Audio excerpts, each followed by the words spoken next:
Welcome friends to my channel. Friends, जैसा कि आपको पता है कि अब हमारा आईबीपीएस आरआरबी पीओ का इंटरव्यू नवंबर में होने वाला है। तो मैंने आज से एक सीरीज स्टार्ट की है इंटरव्यू के क्वेश्चन की।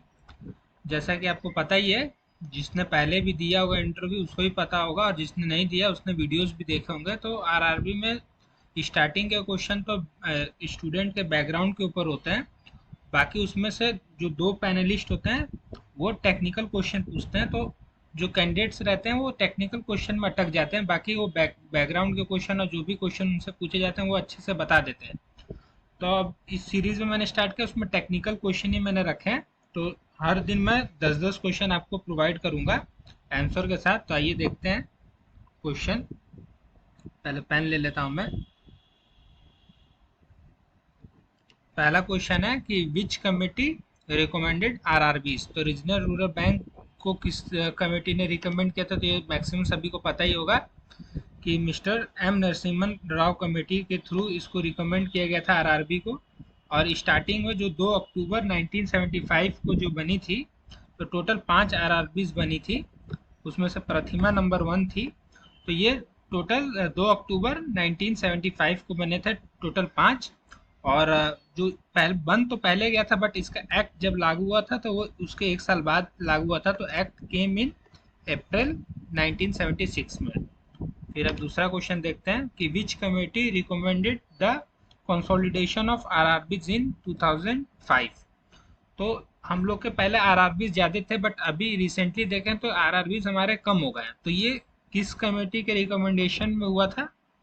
तो ये हुआ था मिस्टर वीएस व्यास कमेटी के थ्रू। ये हुआ था कि जो आरआरबीज हैं उनको कम किया गया था, कंसोलिडेट किया गया था। तो ये आपको याद रखना है, दो कमेटी। फिर टोटल आरआरबीज के ओनरशिप के रेशियो क्या होते हैं? जैसे गवर्नमेंट का भी होता है, फिर स्पॉन्सर बैंक होता है, और सेंट्रल गवर्नमेंट का होता है, और स्टेट गवर्नमेंट का। तो ये 3 पार्ट में डिवाइड है। जो गवर्नमेंट ऑफ इंडिया का होता है वो 50% होता है। स्पॉन्सर बैंक का जो होता है रेशियो वो 35% स्टेक होता है। एंड स्टेट गवर्नमेंट का होता है 15%, सबसे कम 15%। तो ये आपको याद करके जाना है ओनरशिप का रेशियो आरआरबीज में। फिर अभी एट प्रेजेंट कितने आरआरबीज हैं? तो ये भी आपको पता होना चाहिए कि एट प्रेजेंट टोटल 43 आरआरबीज अभी हैं इंडिया में। At present total 43 RRBs in India. And what is authorise capital limit for RRBs? तो जो आरआरबी होता है उसका ऑथराइज कैपिटल लिमिट कितना है, कि मतलब वो कितना अमाउंट अपने पास रख सकता है। तो पहले 5 करोड़ से स्टार्ट हुआ था, बट अभी गवर्नमेंट ऑफ इंडिया ने टोटल कर दिया है 2000 करोड़ रुपया। इसका ऑथराइज कैपिटल लिमिट हो गया आरआरबी का 2000 करोड़ रुपीज। फिर आइए 6 क्वेश्चन देखते हैं। तो अब मैंने आरआरबीज के कुछ क्वेश्चन रखे थे, अब मैं दूसरे टॉपिक से मैंने इसमें रखे हैं। इसी तरह मैं डेली कुछ कुछ टॉपिक डालता रहूंगा, कि जिससे आपके जो टेक्निकल क्वेश्चन रहेंगे वो मजबूत बने आपके कॉन्सेप्ट के साथ।